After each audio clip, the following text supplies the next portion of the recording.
صانع البهجة ده وصف عم خليل السيد اللي بينحت بإيديه فرحة فانوس رمضان سنة بعد سنة.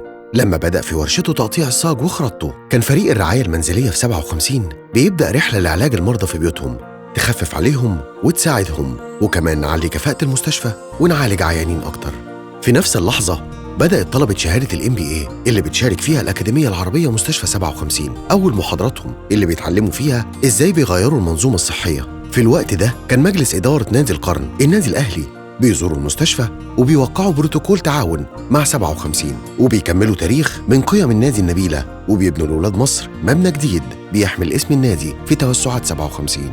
ولما ثبت عم خليل أبقب وتيجان الفانوس الكبير، كان فريق الإدارة الاستراتيجية انتهى من إعداد أبليكيشن فيه 320 مؤشر أداء تحقق 8 أهداف لمهام العمل، وبالأبليكيشن ده هيقدر كل واحد في 57 يعرف المطلوب منه إيه وهيقيم شغله على أساس إيه. ولما وصل السيد وزير الطيران المدني وطيارين ومضيفين مصر للطيران اللي بتنقل العلم والدكاترة ل 57 كانوا بيزوروا المستشفى وشاركوا أولاد 57 فرحتهم بتعليق الزينة.